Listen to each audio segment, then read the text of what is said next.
Hi, I'm Natalie.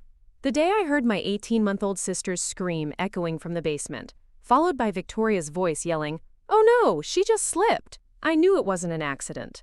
I also knew that calling 911 would change everything. What Victoria didn't know was that my grandfather had left me more than just memories. He'd left me the power to protect what mattered most, and she was about to learn that some accidents reveal the truth about who people really are. Before we jump back in, tell us where you're tuning in from, and if this story touches you, make sure you're subscribed, because tomorrow, I've saved something extra special for you. The morning started like any other Tuesday in Cedar Rapids. The October air carried that crisp promise of winter, and the maple tree outside my bedroom window had turned the color of burnt copper. I was getting ready for my shift at the veterinary clinic when I heard Dad's truck rumble to life in the driveway. He was heading out to the Riverside Housing Development project, another one of those cookie-cutter subdivisions that kept Brooks Construction busy and profitable. Victoria was still in her silk pajamas, the expensive kind that cost more than most people's monthly grocery budget, sipping coffee from her favorite porcelain cup. She'd married my father 2 years ago, 6 months after my mother died from cancer. The timing had felt wrong then, and it still felt wrong now. But Dad had been broken, desperate for someone to fill the void, and Victoria had appeared like she'd been waiting in the wings. Little Lily was in her high chair, cheerfully throwing Cheerios onto the kitchen floor while babbling in that adorable way toddlers do when they're discovering the world. She had Dad's dark hair and Mom's green eyes, a combination that made her look like a perfect blend of our family history. Victoria barely glanced at her, too busy scrolling through her phone, probably planning another shopping trip to Des Moines, or checking her social media accounts where she posted endless pictures of our house, our cars, our life, like she was collecting evidence of her successful marriage. I grabbed a piece of toast and bent down to kiss Lily's forehead. She giggled and reached her sticky fingers toward my face, smearing jam on my cheek. The sound of her laughter always reminded me of wind chimes, light and musical. Victoria looked up from her phone with that expression she wore whenever Lily demanded attention, a subtle tightening around her eyes that she thought nobody noticed. "I'll be back around 3, I told Victoria, slipping my veterinary assistant uniform over my jeans.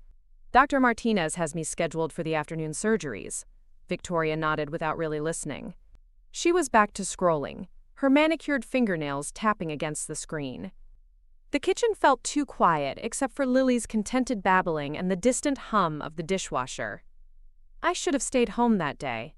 I should have trusted the feeling in my stomach that something wasn't right. But hindsight is a cruel teacher, showing you all the signs you missed when it's too late to act on them. The veterinary clinic was busy that morning. We had 3 space surgeries, a complicated dental procedure on an elderly golden retriever, and a steady stream of wellness checks. Dr. Martinez always said that working with animals taught you to read body language, to notice the subtle signs of distress or pain that couldn't be communicated with words. Animals couldn't lie about their feelings. They couldn't pretend everything was fine when it wasn't. I was beginning to understand that this skill applied to more than just veterinary medicine. Around noon, my phone buzzed with a text from Victoria. "Lily's napping. Gonna run errands. Back later." The message felt oddly formal, like she was creating a paper trail. Victoria usually didn't bother telling me her schedule, especially not in such detail. I showed the text to Dr. Martinez, who was reviewing x-rays of a cat with a possible intestinal blockage. "Everything okay at home?" he asked, glancing up from the light board. I shrugged, but something nagged at me. "Just feels off lately. Victoria's been acting strange around Lily." Dr. Martinez had known our family for years. He'd been Mom's veterinarian when we had our old collie, Rusty, and he'd even done some contract work for Dad's construction sites when they needed someone to handle injured wildlife during land clearing. He understood family dynamics, probably because he saw so many pet owners who treated their animals better than they treated each other. "Trust your instincts, Natalie," he said quietly. "They're usually right." I tried to focus on work for the rest of the afternoon, but my mind kept drifting back to that text message. Victoria had been different lately, more irritated when Lily cried, quicker to leave the room when the baby needed attention. Dad hadn't noticed because he was consumed with the new housing development, working 12-hour days and coming home exhausted. Victoria had timed her behavior perfectly, ramping up her neglect when Dad was too tired to pay attention. The drive home took me through downtown Cedar Rapids, past the construction office where my grandfather had built his empire brick by brick. Frank Brooks had started with a single crew and a beat-up pickup truck in 1962. By the time he retired, Brooks Construction was responsible for half the residential developments in 3 counties. The building still had his name on it in faded gold lettering, though Dad had been running operations since Grandpa's stroke 5 years ago. I pulled into our driveway at 3:15. The house was a 2-story colonial that Dad had built himself as a wedding gift for Mom back in 1998. It had everything a growing family could want: 4 bedrooms, 3 bathrooms, a finished basement with a recreation room, and a kitchen that opened onto a deck overlooking the backyard. Victoria had redecorated extensively after moving in, replacing Mom's warm, comfortable furniture with expensive pieces that looked beautiful but felt cold. The front door was unlocked, which wasn't unusual in our neighborhood, but something felt different the moment I stepped inside. The house was too quiet. Not the peaceful quiet of a sleeping baby, but an anxious quiet that made the hair on my arms stand up. I called out Victoria's name but got no response.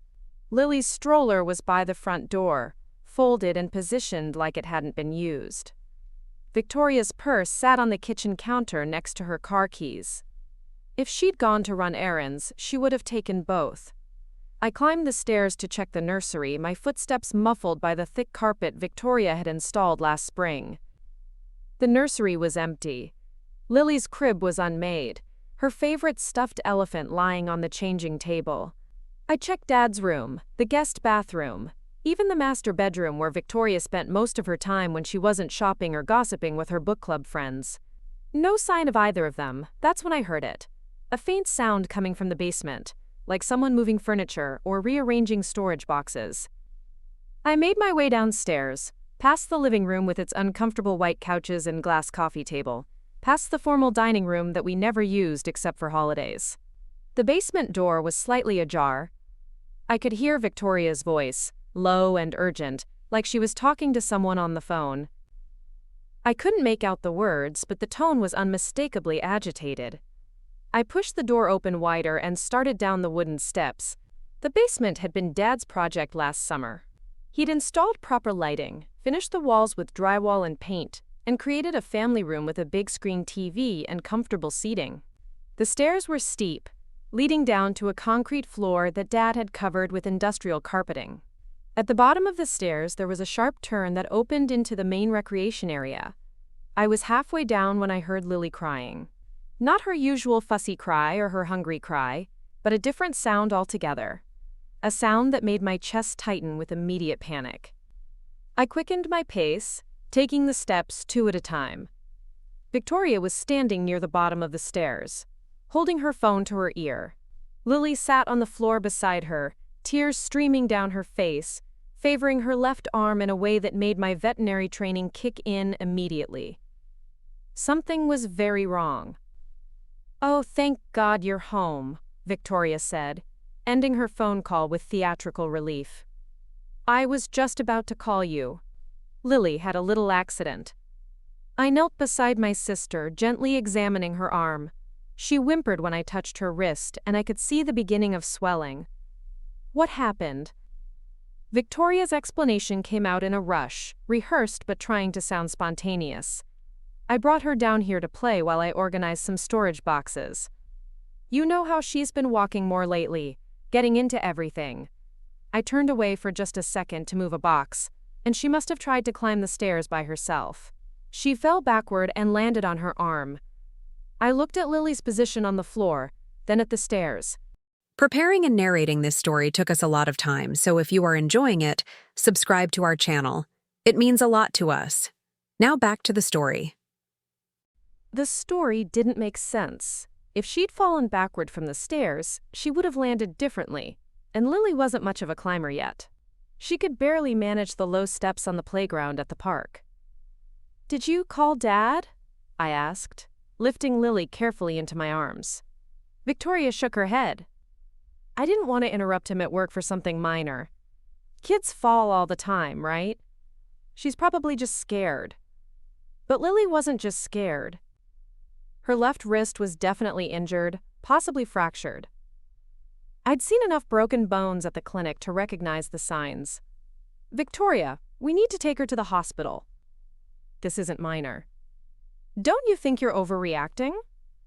Victoria asked, but there was something in her voice that didn't match her casual tone. A tightness that suggested she knew exactly how serious this was. I carried Lily upstairs, Victoria trailing behind me, still trying to minimize the situation. In the kitchen, I grabbed my car keys and Lily's diaper bag. Victoria watched me with an expression I couldn't quite read, something between annoyance and calculation. I'll drive, she offered. No, I said firmly. I've got her. The drive to Mercy Medical Center took 15 minutes that felt like an hour. Lily cried softly in her car seat, holding her injured arm against her body. I kept glancing in the rearview mirror, talking to her in soothing tones, promising her that everything would be okay. But my mind was racing with questions that didn't have good answers. The emergency room at Mercy Medical was busy for a Tuesday afternoon. We were triaged quickly because of Lily's age and obvious injury. A nurse named Sandra took us into an examination room where Lily was given pain medication, and her arm was temporarily stabilized while we waited for x-rays. Dr. Patricia Welsh, the pediatric emergency physician, examined Lily with the gentle thoroughness that comes from years of treating frightened children. She asked detailed questions about the fall, the timeline, Lily's behavior before and after the incident. I answered what I could, but I had to keep deferring to Victoria for the actual details of what happened. Victoria stuck to her story, but I noticed small inconsistencies each time she repeated it. First, she said she was organizing Christmas decorations. Then it was old photo albums. The position of the storage boxes changed. The direction of Lily's fall shifted slightly. Dr. Welsh noticed too. I could see it in the way she made notes, the careful attention she paid to Victoria's explanations. The x-rays confirmed what I'd suspected. Lily had a hairline fracture in her left wrist, the kind of injury that would require a cast for several weeks. Dr. Welsh explained the treatment plan while a technician prepared the casting materials. I need to ask some routine questions, Dr. Welsh said, her voice professional but warm. Has Lily had any other injuries recently? Any unexplained bruises, bumps? Anything that seemed unusual? Victoria answered quickly. Nothing significant. Normal toddler stuff. She's at that age where she's always getting into things. But I remembered the bruise on Lily's shoulder last week, the one Victoria had attributed to Lily bumping into her crib. And the scratch on her forehead the week before that, explained away as a run-in with the coffee table. Individually, they seemed like normal childhood accidents. Together, they formed a pattern I hadn't wanted to see. Dr. Welsh continued her examination, checking Lily's entire body with the systematic approach required by hospital protocol. She found 2 other bruises, one on Lily's hip and another on her back, both in various stages of healing. When she asked about them, Victoria had explanations ready. She fell off the couch last weekend, Victoria said about the hip bruise. And the one on her back happened when she was playing in the bathtub. She slipped and hit the faucet. More explanations, more accidents, more reasons why an 18-month-old child had multiple injuries in different stages of healing. Dr. Welsh's questions became more pointed, her documentation more thorough. I realized we weren't just treating a broken wrist anymore. We were in the middle of something much more serious. The casting process took about an hour. Lily was brave, only crying when the technician had to manipulate her wrist to get the proper alignment. They used a bright pink cast that went from her fingers to just below her elbow. By the time we were finished, it was nearly 6 o'clock. Victoria's phone had been buzzing constantly during our hospital stay. She kept stepping into the hallway to take calls, always returning with updates about Dad being delayed at work or having to handle some crisis with the construction project. It felt like she was managing information, controlling the narrative, before Dad could hear it firsthand. We were preparing to leave when Dr. Welsh asked to speak with me privately. She led me to a small consultation room while Victoria stayed with Lily in the casting area. "I need you to understand something, Natalie," Dr. Welsh said, closing the door behind us. "The pattern of injuries your sister has sustained raises some red flags. The fracture itself could certainly be from an accidental fall, but combined with the other bruises we documented, I'm required to file a report with Child Protective Services."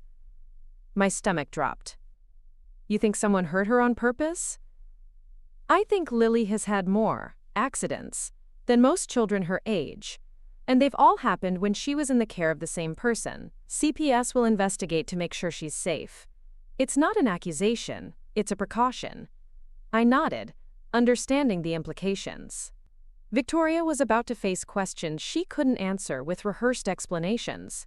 The system was designed to protect children like Lily, even when the people who were supposed to love them most were the ones causing harm. We finished the discharge paperwork and headed home. Victoria was quiet during the drive, her earlier chatter about accidents and overprotective responses replaced by a tense silence. Lily dozed in her car seat, exhausted from the day's trauma. Dad's truck was in the driveway when we arrived. I could see him through the kitchen window, pacing while talking on his phone, probably dealing with some construction crisis. Victoria straightened up, composing herself before we went inside. "Let me explain what happened," she said as we gathered our things. "Richard doesn't need to be upset over something that's already been handled." But I was beginning to understand that Victoria's version of handling things involved covering up, minimizing and redirecting attention away from her own actions. The hospital visit hadn't been about getting Lily proper medical care.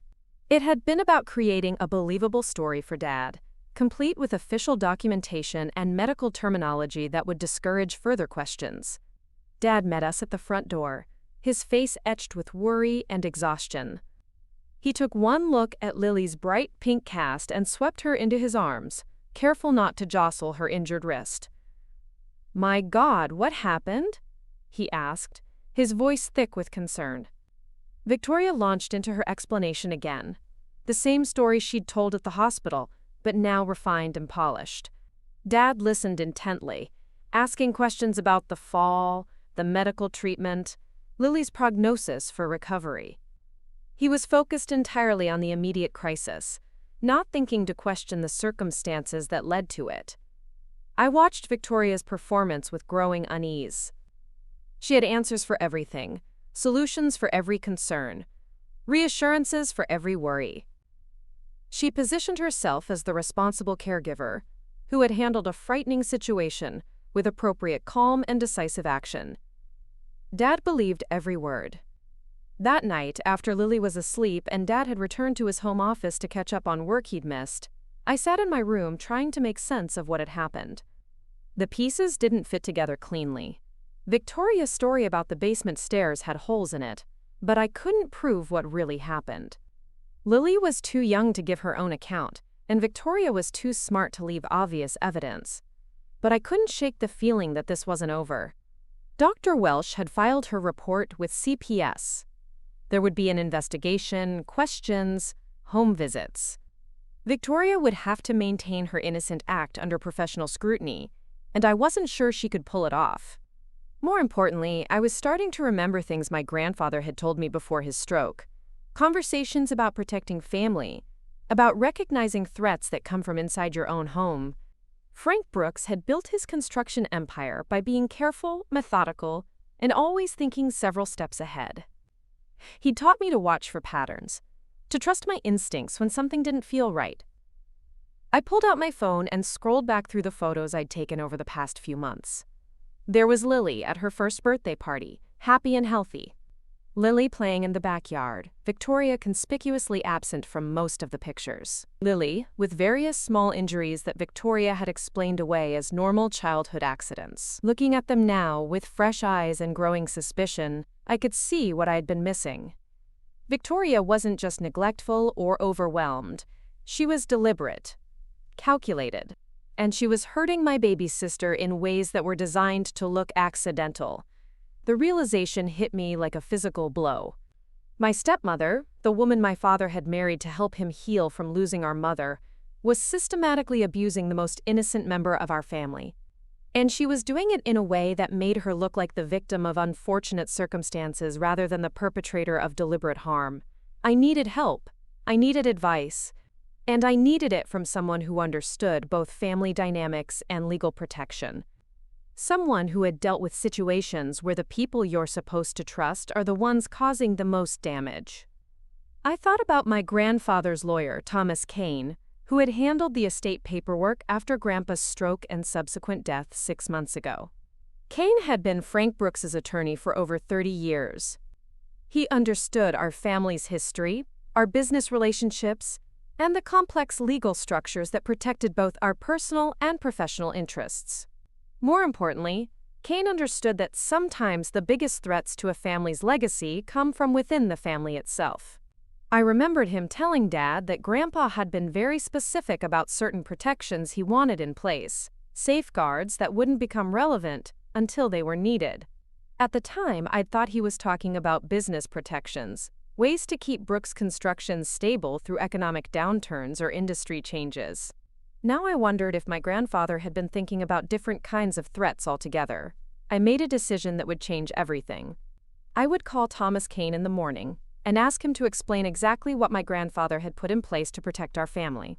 Because I had a growing suspicion that Frank Brooks, who had always been 3 steps ahead of everyone else, had anticipated a situation exactly like this one. And if Victoria thought she could hurt Lily without consequences, she was about to learn that some accidents reveal more than just broken bones. Sometimes they reveal the true character of everyone involved, including the quiet granddaughter who had been watching, learning, and preparing to fight back with weapons Victoria didn't even know existed. The next morning, I called Thomas Kane's office before my shift at the veterinary clinic. His secretary, Mrs. Henderson, had been with the firm for decades and remembered me from the estate meetings after Grandpa's funeral. She squeezed me in for a late afternoon appointment, her voice carrying that maternal concern that comes from watching families navigate crisis. Kane's law office occupied the top floor of a brick building downtown, with windows that looked out over the Cedar River and the construction sites that dotted the opposite bank. The waiting area still smelled like leather and old books, exactly the way I remembered from childhood visits when Grandpa would bring me along to discuss business matters I didn't understand at the time. Thomas Kane emerged from his inner office at exactly 4:30, his gray hair perfectly combed, his handshake firm and reassuring. He'd aged since Grandpa's funeral, but his eyes still held the sharp intelligence that had made him one of the most respected attorneys in eastern Iowa. "Natalie," he said warmly, gesturing for me to take a seat across from his mahogany desk. "Mrs. Henderson mentioned you had some questions about your grandfather's estate arrangements. How can I help you?"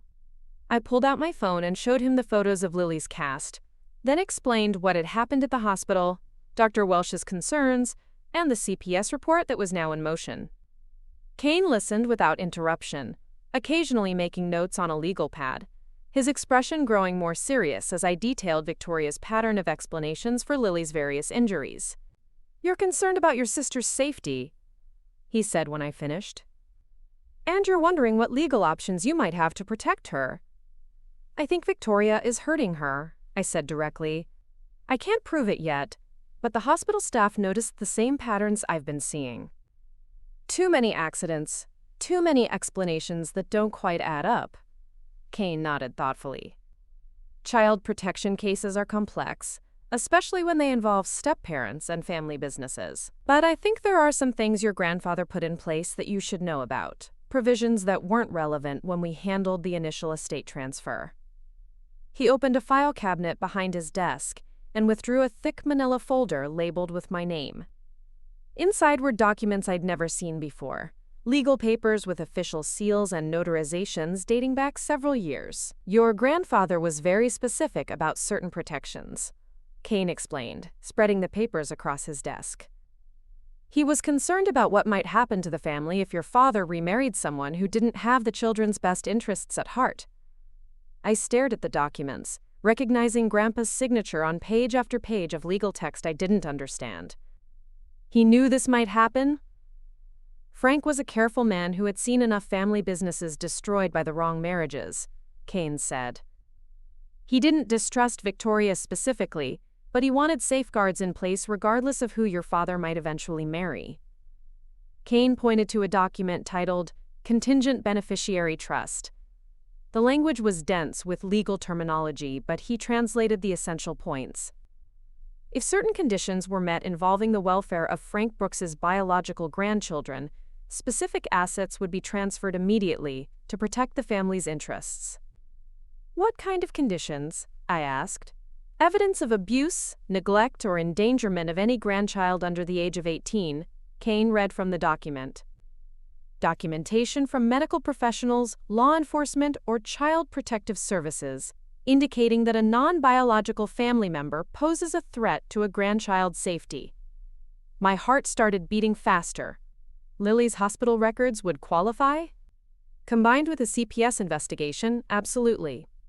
Kane pulled out another document, this one bearing the letterhead of Brooks Construction. Your grandfather also established what he called an emergency succession protocol. If the welfare conditions are triggered, controlling interest in Brooks Construction transfers immediately to you, along with the authority to make all business and personnel decisions. I couldn't believe what I was hearing.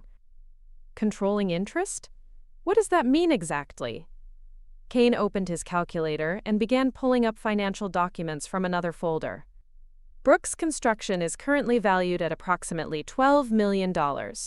Your father owns 45%, which makes him the largest single shareholder. Your grandfather retained 35%, which passed to you upon his death. The remaining 20% is divided among key employees and long-term contractors. He paused, making sure I understood the implications.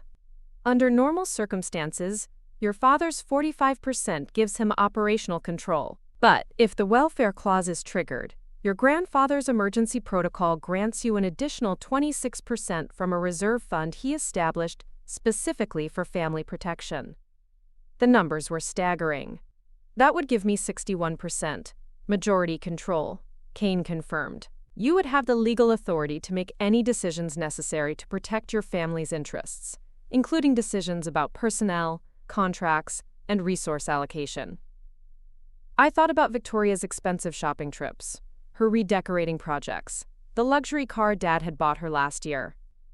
I thought about the way she treated Lily, the calculated neglect that she disguised as normal childcare challenges, and I thought about Dad working himself to exhaustion while his new wife systematically abused his younger daughter. There's more, Kane continued, pulling out yet another document. Your grandfather also established what he called a family sanctuary fund. It's designed to provide immediate resources for childcare, medical expenses, legal fees, and temporary housing if a family member needs to be removed from a dangerous situation. He showed me an account statement that made my eyes widen. The sanctuary fund contained nearly $2 million, accessible only under specific circumstances and only by me. Grandpa really thought of everything, I murmured. Frank loved you and Lily more than anything, Kane said gently. He spent the last 5 years of his life making sure you'd have the tools to protect yourselves and each other, regardless of what happened with your father's personal relationships. I left Kane's office with copies of all the relevant documents and a clear understanding of what needed to happen next. The CPS investigation would provide the official documentation required to trigger Grandpa's protective measures. Dr. Welsh's medical report was already part of the record. I needed to document Victoria's behavior more systematically and be prepared to act quickly when CPS made their determination. The drive home took me past several Brooks Construction job sites. Workers in hard hats were wrapping up their day shifts, loading tools into company trucks that bore my grandfather's logo. In a few days, depending on how the CPS investigation unfolded, those trucks might be working under my direction instead of Dad's. It was a responsibility I'd never wanted, and certainly never expected. But if it meant protecting Lily from Victoria's calculated cruelty, I was ready to learn everything I needed to know about running a construction company. At home, Dad was in his office reviewing blueprints for the Riverside Development project. The dining room table was covered with architectural drawings, cost estimates, and contractor schedules. Victoria was in the living room watching television, Lily playing quietly on the floor nearby, with her injured arm held carefully against her body. I sat down next to Lily and examined her cast. She seemed to be adapting well to the limitation, using her good hand to stack blocks and turn pages in her picture books. But I noticed she stayed close to the couch, avoiding the more active play that usually characterized her behavior. She was being cautious in a way that seemed beyond her 18-month understanding of injury recovery. "How was she today?" I asked Victoria. "Fine," Victoria replied without looking away from the television. She napped longer than usual, probably still tired from yesterday's excitement. I watched Lily carefully. She wasn't showing signs of being tired. She was showing signs of being wary. When Victoria shifted in her chair, Lily moved slightly farther away. When Victoria reached for the remote control, Lily flinched almost imperceptibly. These were behavioral changes that Dr. Martinez would recognize in an abused animal. The subtle movements away from a perceived threat, the hypervigilance disguised as calm acceptance. Lily was developing coping mechanisms that no toddler should need to learn. That evening, after Dad had gone to bed and Victoria had retreated to the master bedroom with a bottle of wine and her tablet, I set up my laptop in the kitchen and began documenting everything I could remember about the past few months. Every unexplained injury, every inconsistent explanation, every time Victoria had been alone with Lily when something unfortunate happened. The pattern was clearer when I wrote it all down chronologically. Victoria's abuse wasn't random or impulsive. It was systematic, carefully timed, and designed to look accidental to anyone who wasn't paying close attention. She chose moments when Dad was at work, when I was at the clinic, when there were no witnesses who might question her explanations. More disturbing was the realization that the abuse was escalating. The early incidents had been minor bumps and scratches that could easily be attributed to normal toddler clumsiness. But yesterday's basement incident had resulted in a broken bone, a trip to the emergency room, and official medical documentation. Victoria was either getting more careless or more desperate. I was uploading photos to a secure cloud storage account when my phone buzzed with a text message from an unknown number. "This is Angela Rodriguez from Iowa Department of Human Services. I'm the caseworker assigned to investigate the report filed regarding Lily Brooks. Could you call me tomorrow to schedule a home visit?" My hands trembled slightly as I typed back a confirmation. The CPS investigation was moving forward, exactly as Dr. Welsh had promised. Within the next few days, Angela Rodriguez would be asking Victoria the same questions that had raised red flags at the hospital, but this time, with the authority to remove Lily from the home if she determined the environment was unsafe. I forwarded Angela's contact information to Thomas Kane with a brief message explaining that the welfare clause investigation was officially underway. His response came back within minutes. "Standing by to file the necessary paperwork. Document everything until then." I spent the next hour researching Angela Rodriguez online. She'd been with Iowa DHS for over 15 years, specializing in child protection cases involving family businesses and complex custody arrangements. Her LinkedIn profile showed extensive training in recognizing abuse patterns, particularly in situations where perpetrators had significant financial resources and community standing. Victoria would not be able to charm her way out of this investigation the way she'd managed other uncomfortable situations. Angela Rodriguez had seen every type of manipulation and excuse that abusive caregivers could devise. She would ask probing questions, examine Lily thoroughly, and interview family members separately to identify inconsistencies in their stories. The thought both relieved and terrified me. If Angela determined that Lily was being abused, she had the authority to remove her from our home immediately. Lily would be safe, but she'd also be in foster care with strangers, while the legal system worked through the complex process of permanent custody determination. Alternatively, if Angela's investigation concluded that the injuries were truly accidental, Victoria would be vindicated, and I'd have to find other ways to protect Lily while living under the same roof as someone I was now convinced was deliberately hurting her. Either way, our family was about to change dramatically. Dad would be forced to confront the possibility that his wife was not the loving stepmother she pretended to be. Brooks Construction might face public scrutiny if the abuse allegations became part of court proceedings.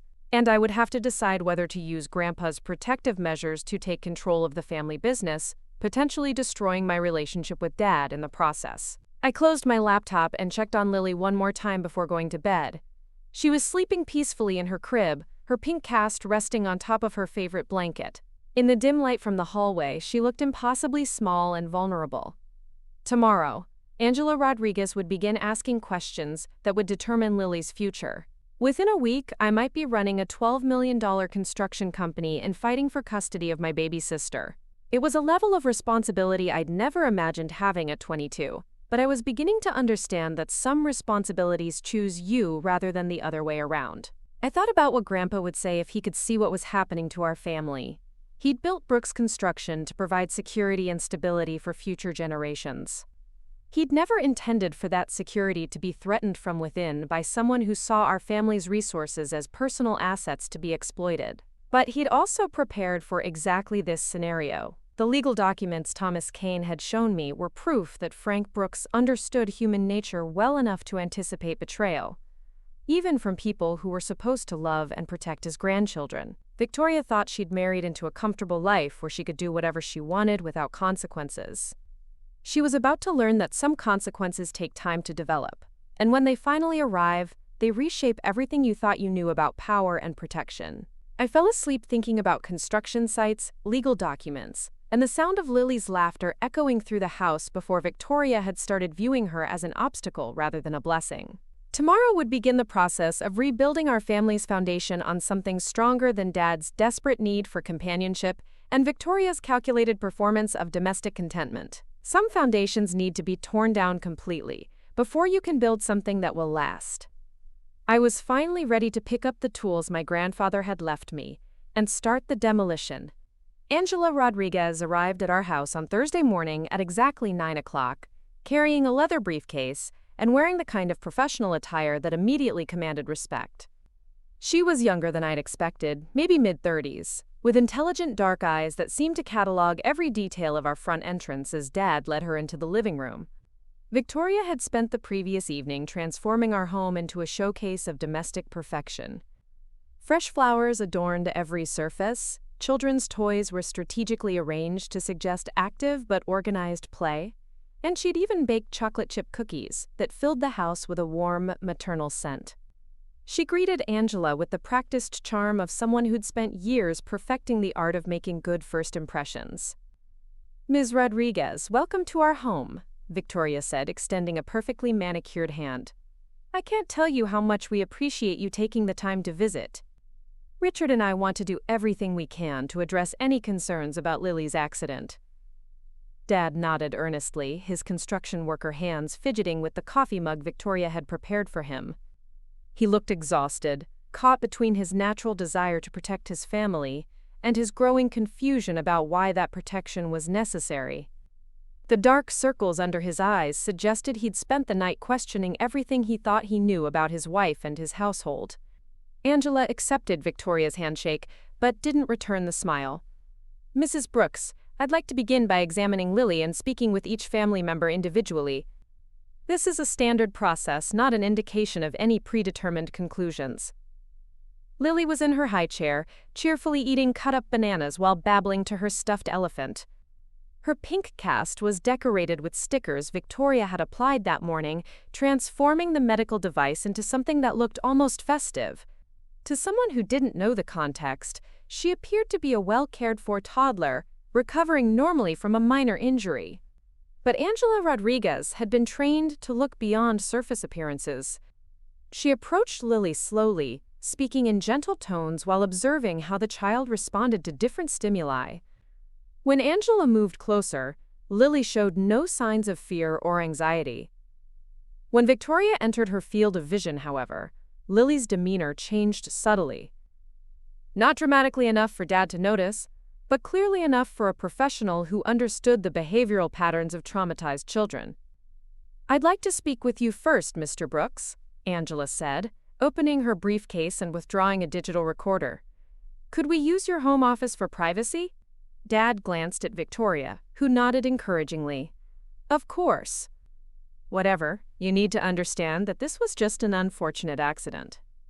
As they disappeared down the hallway, Victoria began clearing away the breakfast dishes with theatrical efficiency. "I should probably get Lily cleaned up and ready for her morning nap," she announced to no one in particular. She gets cranky when her routine is disrupted. I watched Victoria lift Lily from the high chair, noting how my sister's body tensed slightly when Victoria's hands touched her shoulders. It was a subtle response, but one I'd been trained to recognize in frightened animals at the veterinary clinic. The instinctive recoil from a perceived threat, suppressed by dependence on the same person who caused the fear. "I can take her," I offered. "That's sweet of you, Natalie, but I can manage," Victoria replied, her voice carrying that edge of forced patience she used when she wanted to appear martyred by other people's helpfulness. Angela emerged from Dad's office after about 20 minutes, her expression professionally neutral. "Mrs. Brooks, could I speak with you next?" Victoria handed Lily to me with obvious reluctance. "She'll probably need to be changed soon," she said, loud enough for Angela to hear. "And she's been fussier than usual since the accident. The cast makes everything more difficult for her." I carried Lily upstairs to the nursery, grateful for the opportunity to observe her behavior away from Victoria's watchful presence. In the privacy of her room, Lily seemed to relax immediately. She pointed at her books, babbled happily, and showed none of the cautious wariness she displayed downstairs. From the nursery window, I could see Angela's car parked in our driveway, a modest sedan that contrasted sharply with Victoria's luxury SUV and Dad's company truck. The visual reminded me of the different worlds that were about to collide in our living room. Angela represented the authority of the state, the power to remove children from dangerous situations, regardless of family wealth or community standing. Victoria represented the carefully constructed facade of upper-middle-class domesticity, the assumption that expensive homes and well-maintained appearances indicated safety and stability. I changed Lily's diaper and was reading to her from a picture book about farm animals when I heard Victoria's voice rising slightly from downstairs. Not shouting, but speaking with the kind of emphasis that suggested frustration with questions she considered inappropriate or invasive. "I understand you have to ask these things," Victoria was saying, "but I need you to understand that Lily is like my own daughter. I would never do anything to hurt her. The suggestion that I might be somehow responsible for her injuries is honestly insulting." Angela's response was too quiet for me to hear, but Victoria's reply carried clearly up the stairs. "I've been caring for children my entire adult life. I was a nanny before I married Richard, and I have excellent references from every family I worked with. This idea that I don't know how to keep a toddler safe is completely unfounded." The mention of Victoria's background as a nanny was new information. She'd told Dad she'd worked in marketing before their marriage, and I'd never heard any references to previous childcare experience. Either she was improvising to impress Angela, or she'd been lying to our family about her professional history. I made a mental note to research Victoria's employment background as soon as I had access to my laptop. If she'd worked as a nanny for other families, there might be records of her performance, references that could be contacted, or even previous incidents that followed similar patterns to what was happening with Lily.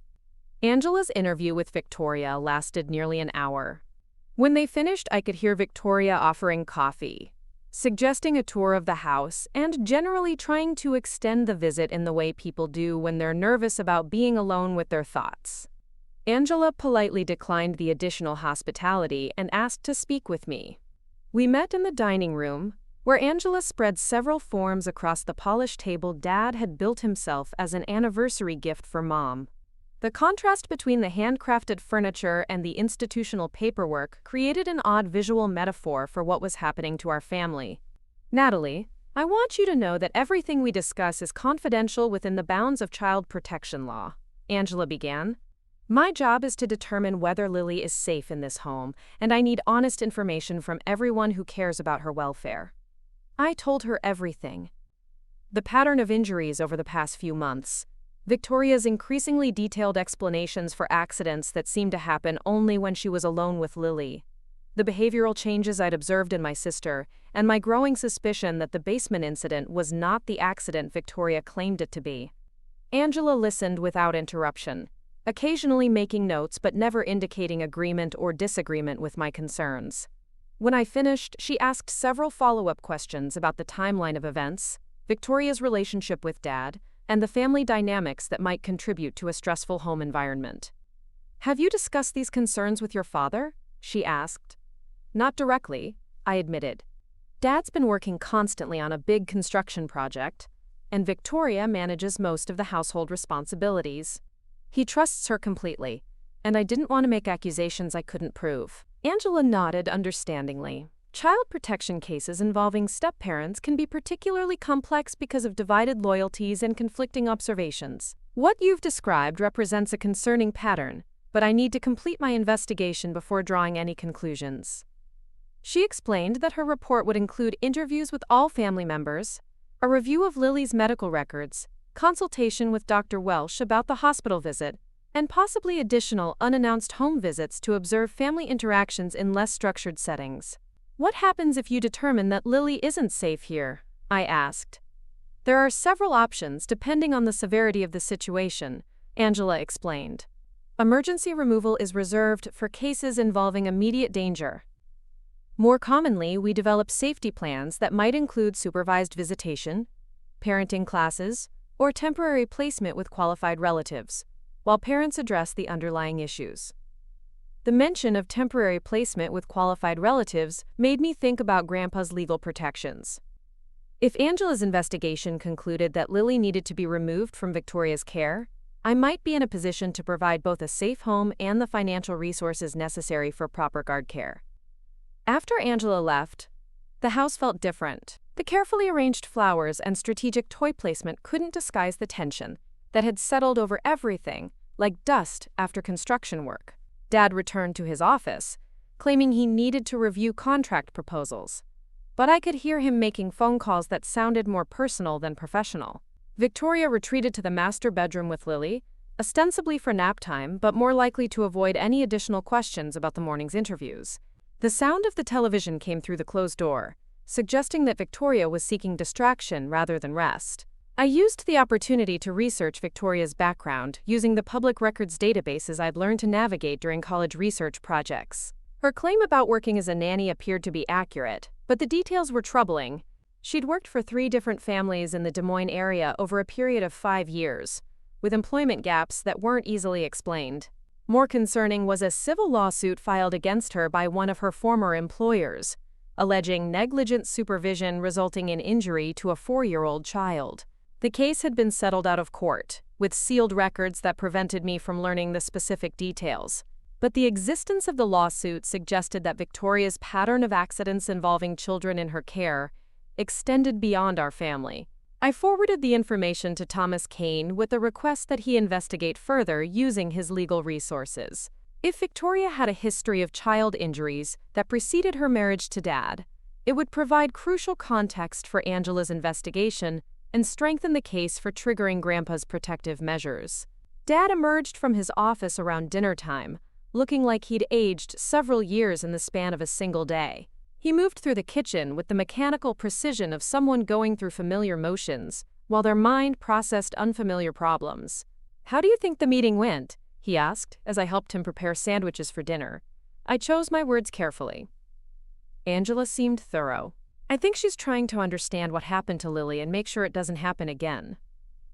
Dad nodded, but his expression suggested he was grappling with questions that went beyond the immediate investigation. "Victoria's upset about some of the things the caseworker asked. Questions about our marriage, about money, about things that don't seem related to Lily's accident." "What kind of questions?" "About Victoria's background, her previous jobs, how she and Lily get along when I'm not here." Dad paused in spreading mustard on bread, his knife hovering uncertainly over the sandwich. "Do you think Victoria would hurt Lily?" The directness of the question surprised me. Dad had always been someone who avoided difficult conversations, preferring to focus on practical problems that could be solved with hard work and determination. Family dynamics and emotional complications made him uncomfortable, which was probably why Victoria had been able to manipulate the household situation so effectively. "I think Lily's had a lot of accidents since Victoria moved in," I said carefully. "More than seems normal for a healthy toddler." Dad set down the knife and looked at me with the kind of focused attention he usually reserved for complex construction problems. "You've been keeping track?" I nodded. The bruise on her shoulder 3 weeks ago. The scratch on her forehead before that. The incident at the park where she supposedly fell off the swing. Yesterday's broken wrist. They all happened when Victoria was watching her alone. "Accidents happen with kids," Dad said, but his voice lacked conviction. "They do." I agreed. But this many accidents suggests either incredibly bad luck or incredibly bad supervision. We finished making dinner in silence, both of us processing the implications of a conversation we should have had months ago. Dad's loyalty to Victoria was being challenged by his growing awareness that loyalty shouldn't require ignoring evidence of harm to his youngest daughter. Victoria appeared for dinner with Lily in tow, both of them looking picture-perfect despite the day's stress. She'd changed into a flowing dress that made her look maternal and nurturing, and she'd applied just enough makeup to suggest someone who was coping gracefully with an unfair situation. "I hope that caseworker understands what kind of family we are," Victoria said as she settled Lily into her high chair. "Some people seem to think that money creates problems instead of solving them." Dad looked up from his sandwich. "What do you mean?" "Well, it's obvious that woman has never lived in a house like this or dealt with the pressures that come with running a successful business," Victoria continued. "She kept asking about our finances, about the construction company, about things that have nothing to do with Lily's accident." I realized Victoria was trying to frame the investigation as class-based harassment, an attempt by a government employee to find fault with a family whose success made them targets for resentment. It was a clever strategy that appealed to Dad's natural suspicion of bureaucratic interference in private family matters. But I also recognized it as deflection. Victoria was trying to shift attention away from her care of Lily and toward external factors that positioned her as a victim rather than a potential perpetrator. The technique was sophisticated enough to suggest experience with managing uncomfortable questions about child welfare. That night, after Dad had gone to bed and Victoria had retreated to her evening routine of wine and social media, I sat in my room reviewing everything I'd learned over the past few days. Angela's investigation was proceeding according to official protocols, but the outcome was far from certain. Child protection cases required clear evidence of abuse or neglect, and Victoria had been careful to ensure that her treatment of Lily appeared accidental rather than deliberate. Meanwhile, Victoria was actively working to discredit the investigation and position herself as the victim of unfair scrutiny. Her background research had revealed a previous lawsuit that suggested a pattern of child injuries, but sealed court records would make it difficult to use that information in current proceedings. I needed to be more proactive in documenting Victoria's behavior and gathering evidence that would support Angela's investigation. More importantly, I needed to be prepared to act quickly if the situation escalated beyond what CPS could handle through normal channels. I opened my laptop and began drafting an email to Thomas Kane, outlining my concerns and requesting that he prepare the paperwork necessary to trigger Grandpa's emergency protocols. If Angela's investigation concluded that Lily was in danger, I wanted to be ready to provide immediate alternative care, while longer-term custody arrangements were developed. The construction company inheritance was no longer an abstract legal concept. It was becoming the practical foundation for protecting my sister from someone who had married into our family for reasons that had nothing to do with love or genuine care for children. Victoria had underestimated the depth of my grandfather's planning and the extent of the resources he'd made available for exactly this type of crisis. She was about to learn that some families build more than houses and businesses. They build systems of protection that activate when the people you're supposed to trust become the people you need protection from. And those systems, once activated, reshape everything about who holds power and who gets to make decisions about the welfare of innocent children. The call came at 6:30 Friday morning while I was getting ready for work. Thomas Kane's voice was crisp and urgent, cutting through the early morning quiet like a construction saw through plywood. "Natalie, I need you to come to my office immediately. We've received some information that changes everything about your sister's situation." I could hear papers rustling in the background, the sound of someone who'd been working since before dawn. "What kind of information?"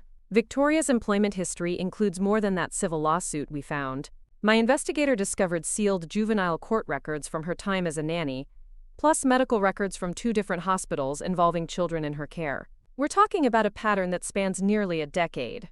My stomach dropped. How bad is it? Bad enough that I've already contacted Angela Rodriguez. She's expediting her investigation and wants to meet with both of us this morning. I'm also preparing the emergency succession paperwork for Brooks Construction. Based on what we've uncovered, you're going to need those legal protections sooner than we anticipated. I drove to Kane's office through streets still empty, except for early shift workers heading to construction sites and manufacturing plants. The sunrise painted the Cedar River the color of molten copper, beautiful and violent at the same time. It seemed like an appropriate backdrop for what was about to unfold. Kane's conference room looked like a war room. Documents covered every surface, organized into neat piles that suggested hours of careful analysis. Angela Rodriguez sat at the far end of the table, her expression grim as she reviewed a thick file folder. "Sit down, Natalie," Kane said, gesturing to a chair across from Angela. "What we're about to discuss is going to be difficult to hear, but you need to understand the full scope of what your family is dealing with." Angela opened her file and began reading from what appeared to be an official report. Victoria Brooks, née Victoria Hartwell, has been employed as a child care provider for 6 different families over the past 12 years. 3 of those employments ended with children requiring emergency medical treatment for injuries that occurred while in her sole supervision. She slid a photograph across the table. It showed a young boy, maybe 3 years old, with his arm in a cast and visible bruising around his face. Timothy Morrison, age 3, suffered a broken arm and concussion in 2019, while Victoria was his nanny. She claimed he fell down the stairs while playing. The family initially accepted her explanation. Another photograph. A little girl with bandages covering burns on her hands. Sarah Chen, age 2, sustained second-degree burns on both hands in 2020. Victoria claimed the child grabbed a hot pan from the stove while she was momentarily distracted preparing lunch. A third photograph showed another small child with what appeared to be a leg injury. Marcus Williams, age 4, fractured his femur in 2021. Victoria's explanation was that he jumped off playground equipment at a park and landed wrong. Angela paused, letting the visual evidence sink in before continuing. Each incident resulted in hospital treatment, Child Protective Services investigations, and ultimately, Victoria's termination from employment. However, none of the families pressed criminal charges, and the settlements included confidentiality agreements that prevented the pattern from being recognized. Quote, Kane spread additional documents across the table. The Morrison family received a settlement of $200,000. The Chen family settled for $350,000. The Williams family accepted $175,000, all paid by Victoria's liability insurance carrier. I stared at the photographs, seeing Lily's face in each injured child. She's done this before, multiple times. The pattern is consistent, Angela confirmed. Accidental injuries that occur only when Victoria is alone with the children. Increasingly severe trauma that requires emergency medical intervention. Detailed explanations that initially seem plausible but don't hold up under professional scrutiny. Kane opened another folder. There's more. Victoria's insurance carrier dropped her after the Williams settlement, citing excessive claims and suspicious patterns. She's been uninsurable as a childcare provider since 2021, which is probably why she shifted to pursuing marriage rather than continuing to work as a nanny. The implications hit me like a physical blow. Victoria hadn't married Dad out of love or even opportunism. She'd married him because she could no longer make money as a childcare provider and needed a new source of income, along with access to children she could abuse without the professional oversight that had previously limited her behavior. Your father doesn't know about any of this, Angela said. Victoria's background check for the marriage license wouldn't have revealed sealed juvenile court records or confidential settlement agreements. She presented herself as someone with excellent childcare experience, which was technically true. I thought about Dad's exhausted face, his growing confusion about Victoria's behavior, his desperate desire to believe that his second marriage could provide stability for his motherless daughters. He'd been manipulated by someone who specialized in exploiting exactly that kind of vulnerability. "What happens now?" I asked. Angela closed her file folder with the decisive snap of someone making official decisions. "I'm issuing an emergency removal order for Lily Brooks. Based on the documented pattern of abuse and the immediate risk of escalating injury, she cannot remain in Victoria's care under any circumstances." Quote, quote, quote, quote, quote. That triggers the Welfare Protection Clause in your grandfather's trust. As of this moment, Natalie, you have legal authority to assume custody of Lily and operational control of Brooks Construction. The weight of responsibility settled on my shoulders like a heavy jacket. 22 years old, and I was suddenly responsible for a construction company worth $12 million and the safety of my baby sister. It was overwhelming and terrifying, but also strangely clarifying. "How quickly can this happen?" I asked. "The removal order goes into effect immediately," Angela said. "I'll need to execute it before Victoria has an opportunity to disappear with Lily or destroy evidence. Can you meet me at your house in 30 minutes? Kane began organizing the legal documents he'd prepared. "I'll file the succession paperwork with the court this morning and notify Brooks Construction's board of directors about the ownership transfer. By Monday, you'll have full legal control of all company operations and assets." The drive back to the house felt surreal. In less than an hour, I'd learned that my stepmother was a serial child abuser who'd found a perfect cover story in our family's wealth and my father's grief. I'd also discovered that I was about to become one of the youngest construction company executives in Iowa, with the financial resources to ensure that Lily would never again be vulnerable to someone like Victoria.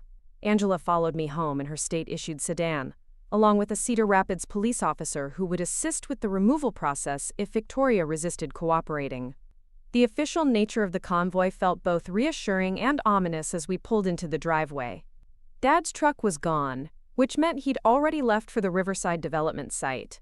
Victoria's SUV sat in its usual spot, pristine and expensive, a symbol of the lifestyle she'd gained through marriage and planned to maintain through manipulation and abuse. Angela rang the doorbell while the police officer positioned himself where he could observe all exits from the house. I used my key to enter, calling out Victoria's name as we stepped into the foyer. "Natalie, is that you?" Victoria's voice came from the kitchen, bright and cheerful. "You're home early today." She appeared in the doorway wearing yoga clothes and a smile that faltered when she saw Angela and the uniformed officer behind me.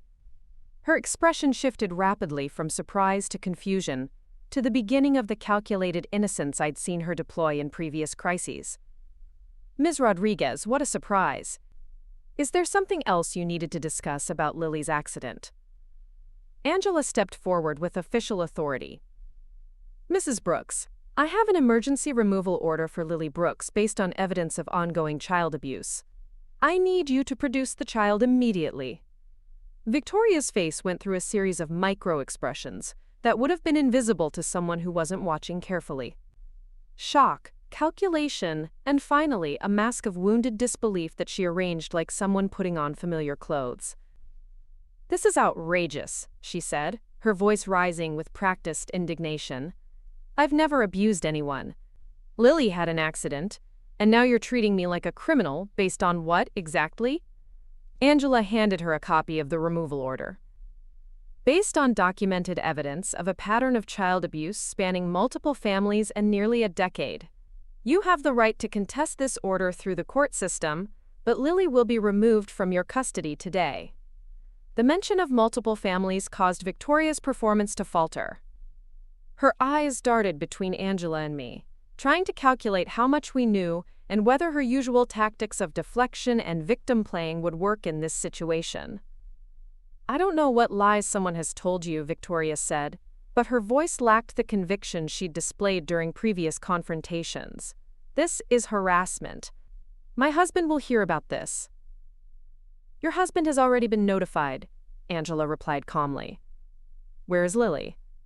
Victoria's facade cracked completely. The sweet stepmother disappeared, replaced by someone cold and calculating who'd been caught in a trap she couldn't manipulate her way out of. She looked at me with undisguised hatred. "This is your doing, isn't it? You couldn't stand that your father chose me over his precious memories of your dead mother." The cruelty of the statement was designed to provoke an emotional reaction that would distract from the legal proceedings, but I'd been preparing for this moment since my conversation with Thomas Kane. Victoria's mask was finally off, revealing the person who'd been systematically hurting my sister, while presenting herself as a loving caregiver.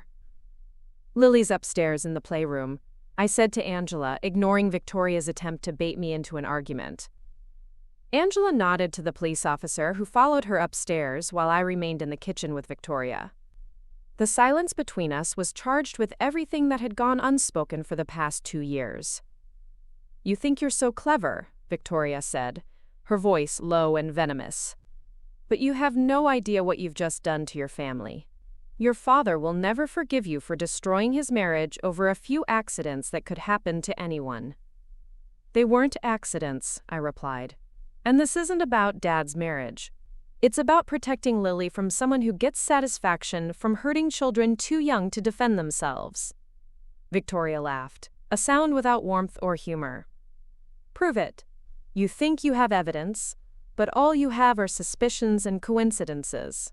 I've been dealing with accusations like this for years, and I always come out fine because I know how to protect myself." But even as she spoke, I could see uncertainty creeping into her expression. She was used to facing individual families who could be isolated, intimidated, or bought off with settlement agreements.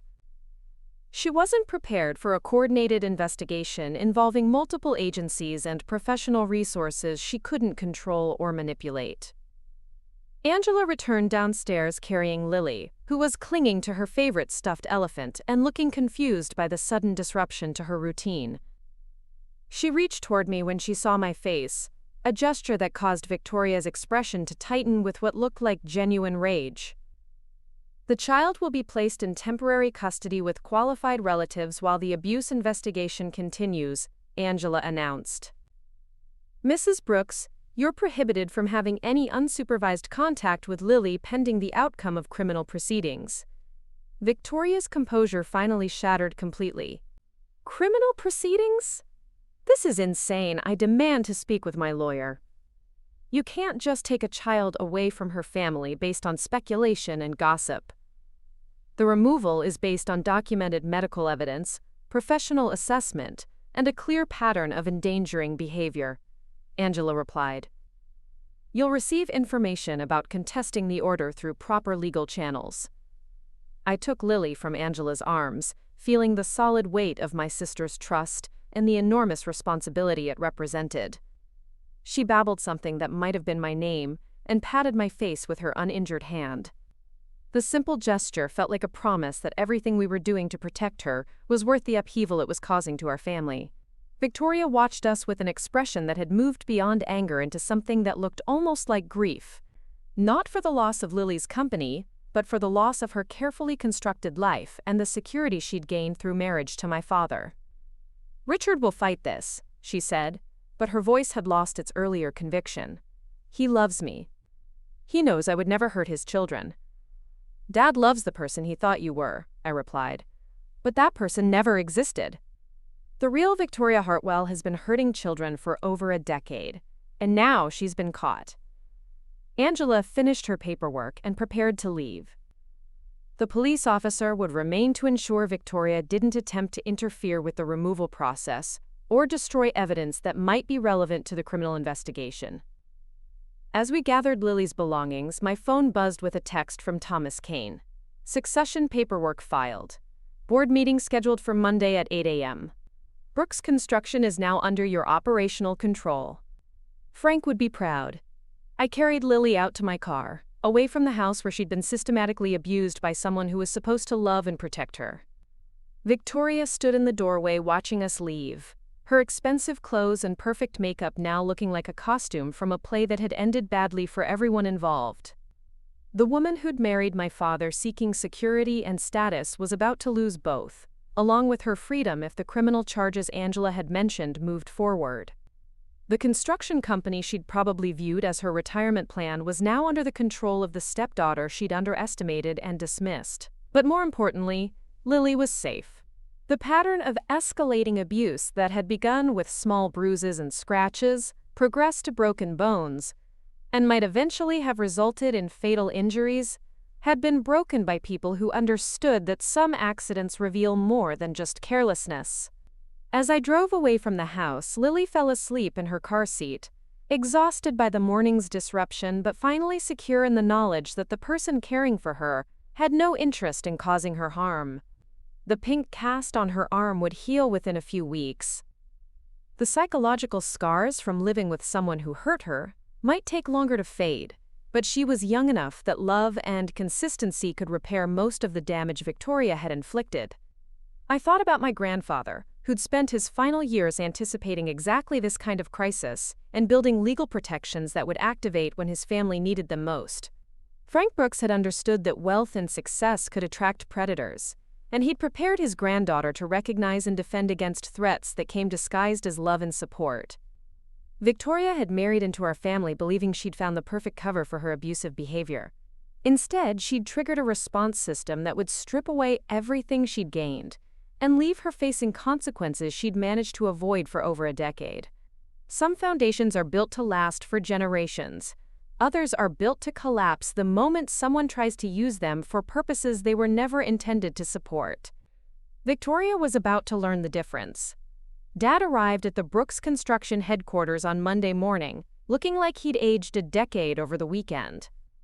His usually immaculate work clothes were wrinkled, his hair uncombed, and his eyes carried the hollow expression of someone whose entire world had been turned upside down in the span of 72 hours. I was already in Grandpa's old office, reviewing quarterly reports and trying to understand the scope of what I'd inherited. The mahogany desk still smelled faintly of his pipe tobacco, and his favorite coffee mug sat exactly where he'd left it before his stroke. The Brooks Construction Board of Directors would arrive in 2 hours for an emergency meeting, where they'd learn that ownership control had transferred to someone who'd never run so much as a lemonade stand. Dad knocked softly on the doorframe, his usual commanding presence replaced by uncertainty and exhaustion. "Natalie, can we talk?" I gestured for him to sit in one of the leather chairs facing the desk. Outside the window, construction crews were arriving at job sites across Cedar Rapids, ready to build the houses and commercial buildings that kept Brooks Construction profitable and relevant in an increasingly competitive market. "Angela Rodriguez called me Friday night," Dad began, his voice rough from what had probably been a weekend of minimal sleep and maximum stress. She explained about Victoria's background, about the other children she hurt, about the pattern of abuse that goes back years. He paused, staring at his hands with the kind of focused attention he usually reserved for complex blueprints. "I've been going over everything in my mind, trying to understand how I missed the signs, how I let someone like that into our home, into our family." "You couldn't have known," I said, though I wasn't entirely sure I believed it. There had been signs, subtle changes in household dynamics, Lily's increasing wariness around Victoria, the pattern of accidents that had become normalized through repetition, and Victoria's skillful explanations. Dad shook his head. "I should have known. That's my job as a father, to protect you and Lily from people who want to hurt you." Instead, I brought the threat right into our house and gave her access to everything that mattered most. The weight of his guilt was palpable, filling the office like dust from a demolition site. Dad had always prided himself on his ability to assess people, to identify reliable contractors, trustworthy employees, and capable partners. Victoria's deception had struck at the core of his professional and personal identity. "Where is she now?" I asked. "Gone," Dad replied.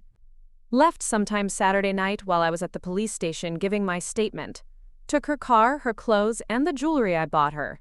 But left everything else. The house feels like a crime scene." I thought about Victoria's sudden departure, the calculated decision to disappear before criminal charges could be filed or civil lawsuits initiated. She'd probably learned from her previous experiences with abuse investigations that staying to fight often resulted in worse outcomes than simply relocating and starting over somewhere else. "Did she say anything before she left?" Dad's expression darkened. "She left a note claiming this was all a misunderstanding, that you'd manipulated the investigation because you never accepted her as part of the family. She said she hoped I'd realize my mistake before it was too late to fix our marriage." Even in departure, Victoria was attempting to manipulate the narrative, positioning herself as the victim of family dysfunction rather than the perpetrator of systematic child abuse. It was consistent with everything I'd learned about her methods over the past few days. "Do you believe her?" I asked. Dad met my eyes for the first time since entering the office. "I believe the medical evidence. I believe the pattern of injuries that happened to other children in her care. I believe Angela Rodriguez and the doctors who treated Lily at the hospital. What I can't believe is that I was married to someone capable of hurting babies and managed to convince myself she was a loving stepmother." Thomas Kane arrived at the office at 7:30, carrying a briefcase full of legal documents that would formalize my transition from veterinary assistant to construction company executive.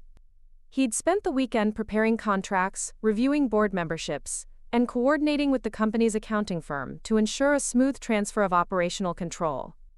"How are you holding up?" Kane asked, settling into the chair beside Dad. "Terrified," I admitted. "I know absolutely nothing about running a construction company. I can barely balance my own checkbook, and now I'm supposed to make decisions about million-dollar projects and employee benefits." Kane smiled reassuringly. "Your grandfather anticipated that concern. He left detailed instructions for exactly this scenario, including recommendations for key personnel who can handle day-to-day operations while you learn the business." He opened his briefcase and withdrew a sealed envelope marked, "For Natalie, when she needs it most."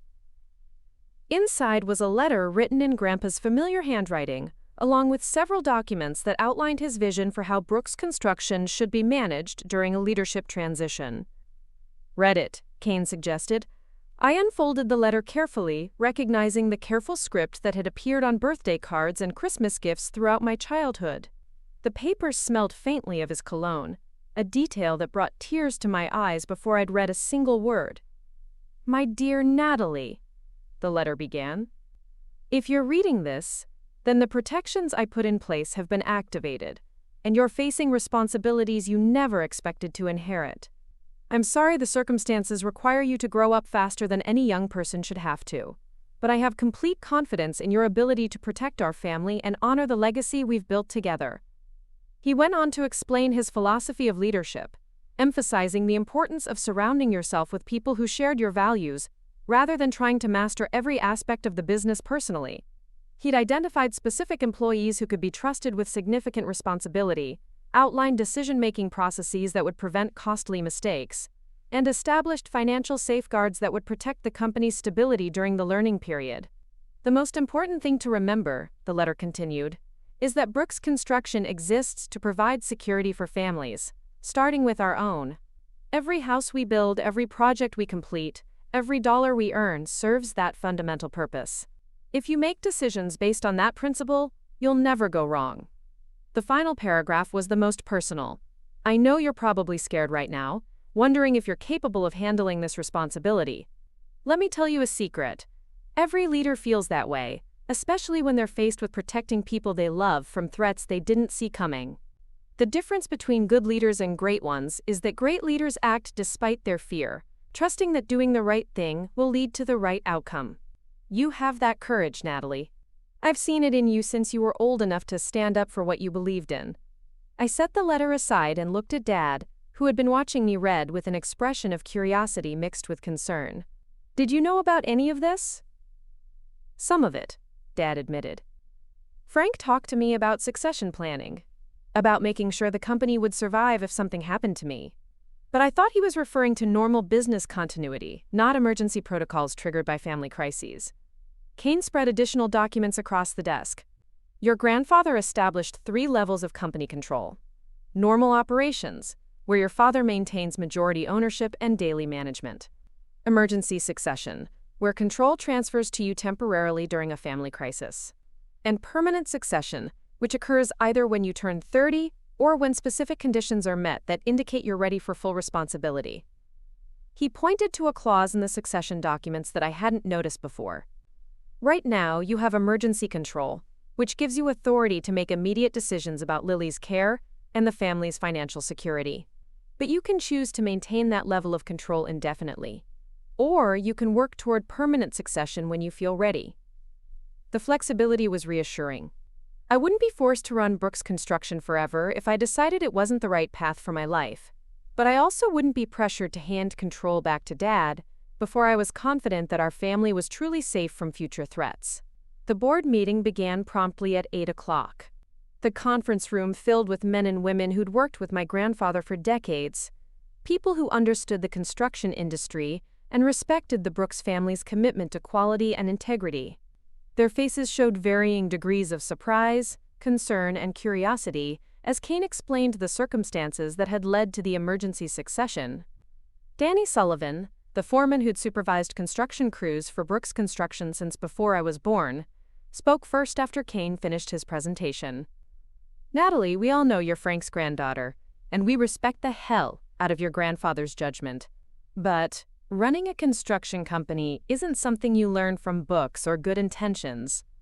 Are you sure you're ready for this?"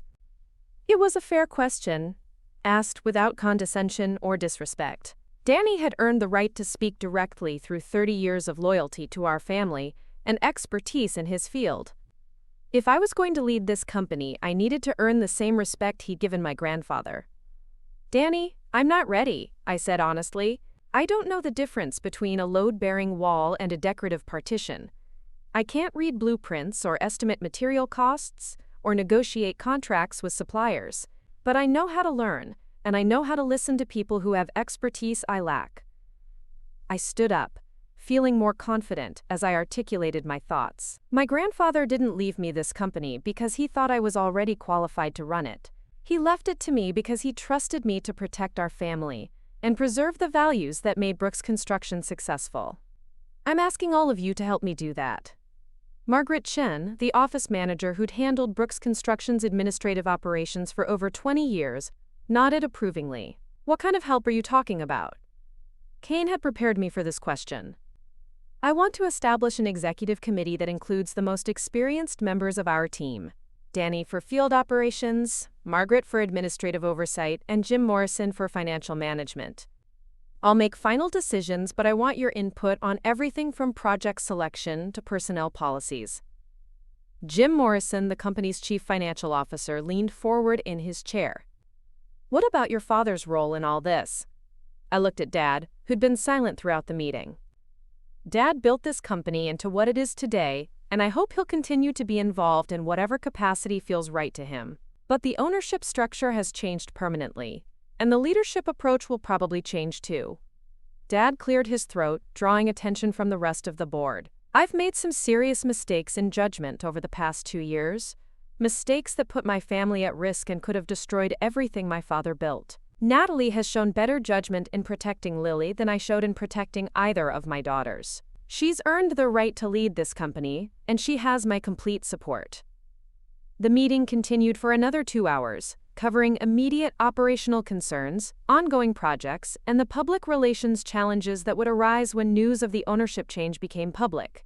Cedar Rapids was a small enough community that family drama involving successful local businesses quickly became common knowledge, especially when that drama involved child abuse allegations and emergency custody transfers. Margaret suggested issuing a simple press release, announcing that Natalie Brooks had assumed operational control of Brooks Construction effective immediately, without providing details about the circumstances that led to the change. The construction industry respected family businesses that prioritized continuity and stability, and most of our clients and contractors wouldn't require extensive explanations as long as project schedules and quality standards remained consistent.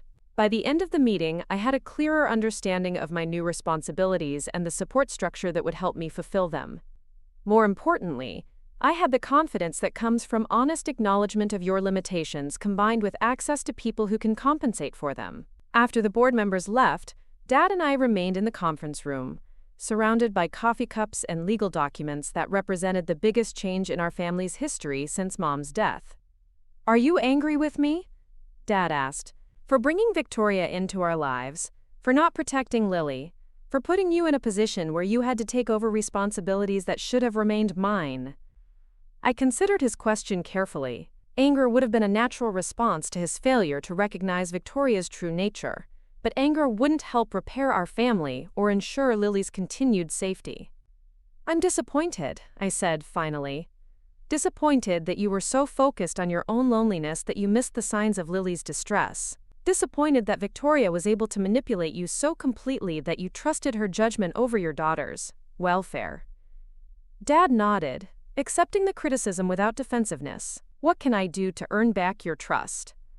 Help me learn how to run this company properly. Be honest about your concerns and your recommendations. And most importantly, help me create a home environment where Lily feels safe and loved, regardless of what happens with Victoria or any future relationships you might have.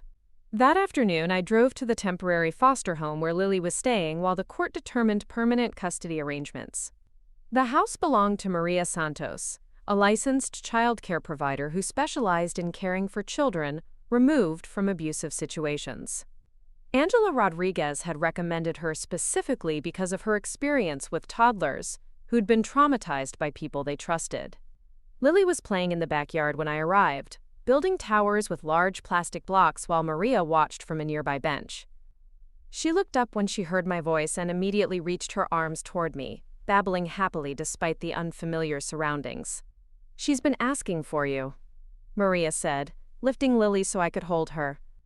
She doesn't have the words yet, but she keeps pointing toward the door and saying, "Nana," which I assume means Natalie. I settled onto the bench with Lily in my lap, examining her cast and checking for any signs of new injuries or psychological distress. She seemed content and relaxed, more so than I'd seen her at home in recent months. The absence of Victoria's subtle hostility had allowed her natural cheerfulness to emerge again. "How has she been sleeping?" I asked. "Better than expected for a child in an unfamiliar environment," Maria replied. "She had nightmares the first 2 nights, but they're becoming less frequent. She's also been eating well and playing normally with the other children I'm caring for." Maria specialized in helping abused children transition back to normal development patterns, and her assessment of Lily's recovery was encouraging. Young children were remarkably resilient when removed from harmful situations, especially if the replacement care was consistent and nurturing. "What's the timeline for permanent placement?" I asked. "Angela is working with the court to expedite the process since your family and have the financial resources to provide proper care. Assuming the background checks and home inspections go smoothly, you should be able to take custody within 2 to 3 weeks.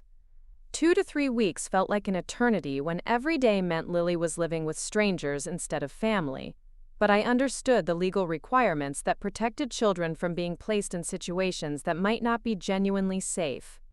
I spent 2 hours at Maria's house, playing with Lily and observing her interactions with the other children in temporary care.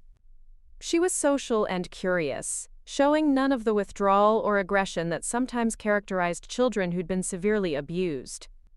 Victoria's cruelty had been systematic but not constant, which meant Lily had retained her basic trust in adult caregivers. As I prepared to leave, Lily cried when she realized I wasn't taking her with me.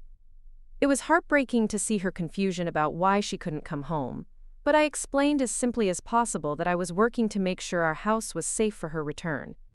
That evening, I met with a team of contractors to begin renovating our home into a space that would meet the court's requirements for child safety and my own standards for creating an environment where Lily could feel secure. The basement stairs where Victoria claimed Lily had fallen were replaced with a design that included railings, non-slip surfaces, and a safety gate at the top. The entire basement was redesigned as a proper play area with soft flooring and rounded corners on all furniture. More importantly, I had security cameras installed throughout the house, not because I expected future abuse, but because I wanted documented proof that any caregiver I hired would treat Lily with appropriate care and respect. The cameras would provide the kind of objective evidence that had been missing during Victoria's systematic abuse. The renovations took 10 days to complete. During that time, I divided my attention between learning Brooks Construction's operations and preparing for Lily's return home. The company ran more smoothly than I'd expected, largely because Grandpa had hired competent people and established efficient systems that didn't require constant executive intervention. Danny Sullivan proved to be an invaluable mentor, teaching me to read construction schedules, understand material specifications, and recognize when subcontractors were trying to cut corners on quality or inflate their prices. Margaret Chen handled most of the administrative details while patiently explaining the financial and regulatory aspects of the business that I needed to understand. Most surprisingly, I discovered that I genuinely enjoyed many aspects of running Brooks Construction. There was satisfaction in visiting job sites and seeing houses take shape under the guidance of skilled craftspeople. There was pride in maintaining the quality standards that had made our company's reputation, and there was meaning in knowing that the homes we built would provide security for families across eastern Iowa. The court hearing for permanent custody took place on a Thursday morning in late October. Angela Rodriguez presented her findings to Judge Patricia Williams, documenting Victoria's history of child abuse, the immediate threat she'd posed to Lily's safety, and her subsequent disappearance from the jurisdiction. Thomas Kane represented me in the custody proceedings, outlining my financial capability to provide proper care, the home environment I'd created for Lily, and the support system of family and childcare professionals who would ensure her continued well-being. Judge Williams reviewed the evidence methodically, asking detailed questions about my work schedule, childcare arrangements, and long-term plans for Lily's education and development. She was particularly interested in how I planned to balance running Brooks Construction with the demands of raising a toddler. Your Honor, I testified, my grandfather built this company to provide security for his family. Running it successfully means creating an environment where Lily can grow up safely, with access to education, healthcare, and opportunities that will help her reach her full potential. The company serves the family, not the other way around. Judge Williams nodded approvingly. The court finds that placement with Ms. Brooks is in the best interests of the child. Custody is awarded permanently, with the understanding that the Iowa Department of Human Services will conduct periodic reviews to ensure continued appropriate care. I picked up Lily from Maria's house that afternoon, loading her belongings into the car, along with detailed instructions for maintaining the routines that had helped her adjust to the traumatic changes in her life. She seemed to understand that this transition was different from the previous ones, chattering excitedly as we drove through familiar neighborhoods toward home. The house felt different when we entered together. The security cameras provided peace of mind, but more importantly, the absence of Victoria's subtle hostility created space for genuine warmth and affection. Lily explored her renovated playroom with delight, testing the soft flooring and examining toys that had been safely stored during the renovation. That evening, as I was giving Lily her bath, she pointed to her cast and said something that sounded like, "Ow, I eat better." The fracture was healing properly, and the cast would be removed in another week. But her comment seemed to encompass more than just physical recovery. The environment that had caused her OIEs was gone, replaced by care that prioritized her well-being above all other considerations. Dad joined us for dinner, helping to establish routines that would give Lily stability while accommodating my work schedule at Brooks Construction.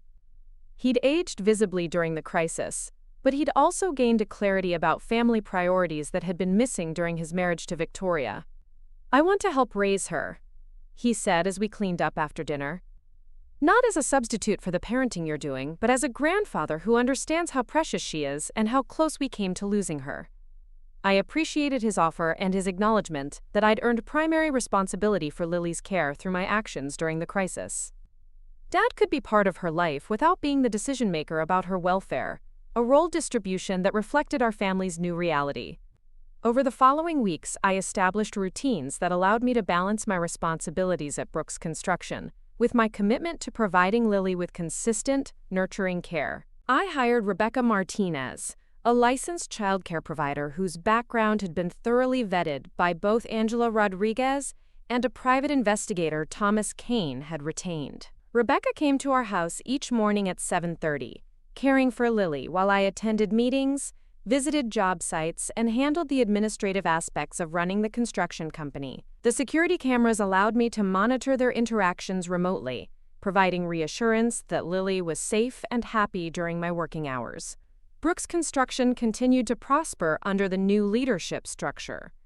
Our reputation for quality and reliability attracted new clients, and several major projects that had been stalled during the transition period moved forward successfully. The company's financial position strengthened as I learned to identify profitable opportunities and avoid projects that carried excessive risk. More importantly, I discovered that leading Brooks Construction provided a sense of purpose that extended beyond financial success. We weren't just building houses. We were creating foundations for family security, helping people establish roots in communities where their children could grow up safely. 6 months after taking custody of Lily, I received a call from Angela Rodriguez, informing me that Victoria had been arrested in Phoenix, Arizona, on charges related to abusing a child in her care at a new nanny position. The pattern had continued in a new location with a new victim, but this time there were witnesses and documentation that would make it difficult for her to escape prosecution. The district attorney in Phoenix is interested in your testimony about Victoria's behavior with Lily, Angela explained. Your cooperation could help ensure that she faces appropriate consequences for what she's done to multiple children. I agreed to testify, viewing it as part of my responsibility to protect other children from experiencing what Lily had endured. Victoria's systematic abuse of vulnerable children needed to be addressed by the criminal justice system, both as punishment for her crimes and as deterrence against future predators who might view wealthy families as easy targets. The trial took place 8 months later. Victoria appeared in court wearing the same carefully crafted appearance of innocence she'd maintained throughout her time with our family, but the evidence against her was overwhelming. Medical records from multiple hospitals, testimony from previous employers, and documented patterns of behavior that spanned nearly a decade created an undeniable case for systematic child abuse. When I testified, I described the pattern of injuries Lily had sustained, Victoria's explanations for those injuries, and the behavioral changes I'd observed in my sister during Victoria's residence in our home. I also explained how my grandfather's protective measures had provided the resources necessary to remove Lily from danger and ensure her continued safety. Victoria was convicted on multiple counts of child abuse and sentenced to 12 years in prison. The judge noted that her use of marriage to gain access to victims represented a particularly calculated form of predatory behavior that warranted enhanced punishment. After the trial, I returned to Cedar Rapids with a sense of closure about the crisis that had transformed our family. Victoria would spend her most productive years in prison, unable to harm additional children. Lily was thriving in an environment that prioritized her well-being. And Brooks Construction continued to provide the financial foundation that made our family's security possible. On Lily's 3rd birthday, 18 months after Victoria's removal from our home, I organized a celebration that included family, friends, and several of the Brooks Construction employees who'd become extended family during the crisis. Lily ran around the backyard, chasing butterflies and laughing with the pure joy of a child who felt completely safe and loved. Dad helped her blow out the candles on her birthday cake, both of them covered in chocolate frosting and delighting in the mess they'd created together. The scene represented everything my grandfather had envisioned when he established the protections that had saved our family. Resources deployed not for accumulation or display, but for creating environments where children could flourish without fear. That evening, after the party guests had gone home and Lily was asleep in her crib, I sat in Grandpa's old office reviewing the quarterly reports that showed Brooks Construction's continued growth and profitability. The business had not only survived the leadership transition, but had emerged stronger, with a clarity of purpose that came from understanding what we were working to protect. I thought about the conversation I'd had with Lily's pediatrician during her most recent checkup. Dr. Sarah Kim had been monitoring Lily's development carefully since the custody transfer, watching for any delayed effects of the trauma she'd experienced during Victoria's abuse. "She's remarkable," Dr. Kim had said. "Children who've been systematically abused often show developmental delays or behavioral problems that persist for years. Lily shows none of those signs. She's social, curious, physically active, and emotionally secure. Whatever environment you've created for her is exactly what she needed to heal." The success of Lily's recovery validated every decision I'd made during the crisis, from recognizing Victoria's deception to activating my grandfather's protective measures, to restructuring our family's priorities around child welfare rather than adult convenience. Brooks Construction now employed over 200 people across eastern Iowa, building houses and commercial buildings that would stand for generations. But the company's most important construction project was the foundation of safety and security we'd built around Lily, ensuring that she would grow up knowing she was valued and protected by people who would never view her as an obstacle or a target. As I prepared to leave the office and return home to my family, I noticed an envelope on my desk that hadn't been there that morning. Inside was a note from Margaret Chen, along with a newspaper clipping from the Cedar Rapids Gazette. The article described Brooks Construction's selection as Business of the Year by the Chamber of Commerce, recognizing our company's growth, community involvement, and commitment to quality construction. But Margaret's note focused on a different aspect of our success. Natalie, your grandfather would be proud of what you've accomplished, but not because of the awards or the profits. He'd be proud because you understood that real strength comes from protecting the people who depend on you, even when that protection requires sacrifices you never expected to make. Lily is lucky to have you as her guardian, and we're all lucky to work for someone who knows the difference between building a business and building a legacy. I folded the note carefully and placed it in the desk drawer where I kept my grandfather's final letter and other documents that reminded me why Brooks Construction existed. Tomorrow would bring new projects, new challenges, and new opportunities to demonstrate that some foundations are built to last for generations. But tonight I would go home to a house where a 3-year-old girl slept peacefully, secure in the knowledge that the adults responsible for her care would never prioritize their own interests over her well-being. In the end, that security was the most important thing my grandfather had built, and the most valuable inheritance he'd left for his family. Victoria had taught us that some people enter your life with calculated intentions to exploit your resources and harm your loved ones. But she'd also taught us that families with the right foundations can survive even the most systematic deception and emerge stronger than they were before the crisis began. Lily's laughter echoed through the house as I arrived home, the sound of a child who felt completely safe in her world. It was the sound my grandfather had worked his entire life to protect, and the sound that would guide every decision I made as the leader of the company he'd built with his own hands. Some accidents reveal truth. Some foundations support generations. And sometimes, the people who try to destroy what you've built end up teaching you how strong your real foundations actually are. Up next, you've got 2 more standout stories right on your screen. If this one hit the mark, you won't want to pass these up. Just click and check them out.